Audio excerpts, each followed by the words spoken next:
निशा गुप्ता और आप देख रहे हैं ब्रांडवाणी समाचार। सच की वो आवाज जो किसी के दबाव में झुकती नहीं।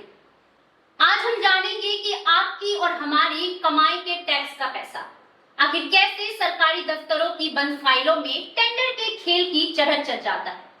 आज हम Madhya Pradesh road development corporation यानी MPRDC के एक ऐसे महा घोटाले का पर्दाफाश करने जा रहे हैं जिसे देखकर आप हैरान रह जाएंगे।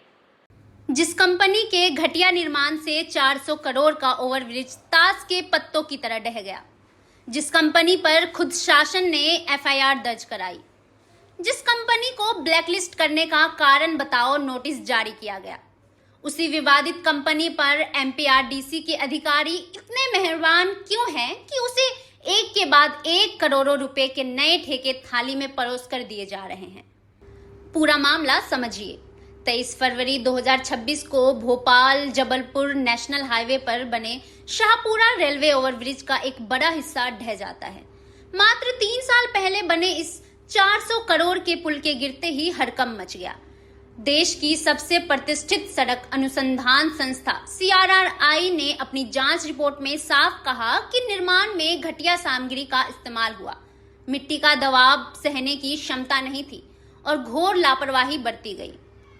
जनता के दबाव में MPRDC ने मुख्य ठेकेदार मेसर्स वागर इंफ्रा और देखरेख करने वाली consultant company messrs intercontinental consultants and technocrats private limited पर FIR दर्ज कराई।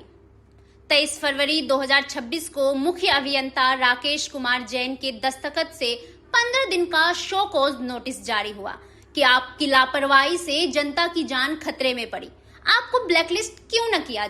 लेकिन ठहरिए, यह FIR और ब्लैकलिस्ट का नोटिस केवल जनता की आंखों में धूल झोंकने का एक ड्रामा था, क्योंकि पर्दे के पीछे का सच बेहद खौफनाक और शर्मनाक है।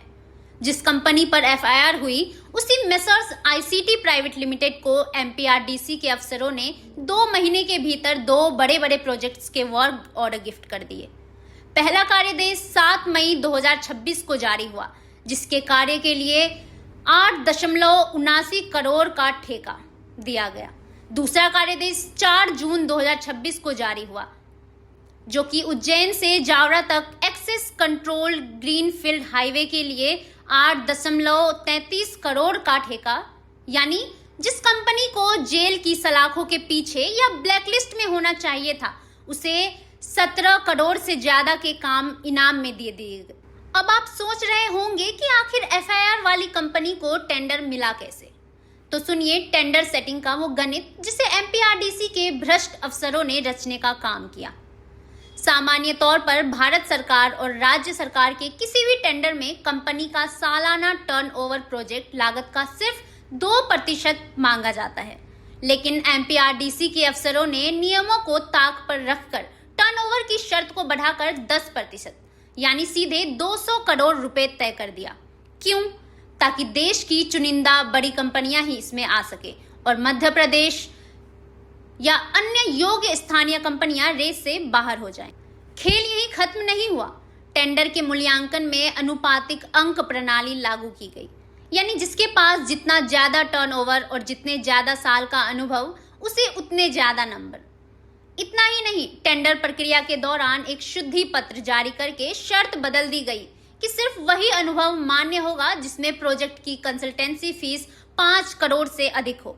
जिन कंपनियों का अनुभव 3 या 4 करोड़ का था, उन्हें झटके में बाहर फेंक दिया गया।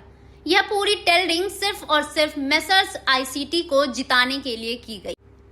इस टेंडर घोटाले का सबसे सनसनीखेज पहलू सुनिए।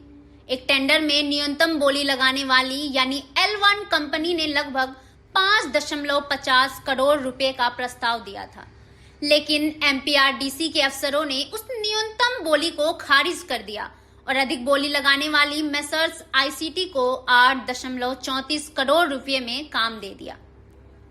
परिणाम सीधे मध्य प्रदेश सरकार के खजाने को 2 करोड़ 60 लाख रुपए से ज्यादा की आर्थिक क्षति पहुंचाई गई। यह पैसा किसका है? यह मध्य प्रदेश के करोड़ों करदाताओं की खून पसीने की कमाई का पैसा है। और सबसे शातिराना चाल देखिए, अफसरों ने कंपनी से जानबूझकर रेट 10 करोड़ रुपए से कम 8.79 करोड़ और 8.33 करोड़ डलवाए। जानते हैं क्यों? क्योंकि अगर टेंडर की राशि 10 करोड़ से ऊपर जाती तो फाइल मंजूरी के लिए मध्य प्रदेश के मुख्य सचिव के पास जाती।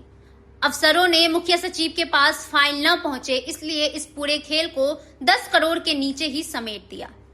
ब्रांडवानी समाचार आज मध्य प्रदेश की सरकार और न्यायपालिका से सीधे सवाल पूछता है। क्या जीरो टॉलरेंस की बात करने वाले मुख्यमंत्री डॉक्टर मोहन यादव इस महाघोटाले पर चुप रहेंगे? क्या भ्रष्ट अफसरों पर बुलडोजर चलेगा? क्या मध्य प्रदेश के मुख्य सचिव श्री अशोक वर्णवाल जी इस पूरे टेंडर प्रक्रिया की उच्च स्तरीय निष्पक्ष जांच कराएंगे? क्या माननीय हाई कोर्ट और सुप्रीम कोर्ट इस तरह के टेंडर घोटाले का स्वतः संज्ञान लेंगे, जहां नियमों को मरोड़कर चुनिंदा कंपनियों को फायदा पहुंचाया जा रहा है, जिन हजारों ईमानदार ठेकेदारों और कंसल्टेंट कंपनियों का हक छीना गया? क्या उन्हें कभी न्याय मिलेगा? मध्य प्रदेश की जनता अब जाग चुकी है। अपने टैक्स के एक एक पैसे का हिसाब मांगना आपका अधिकार है।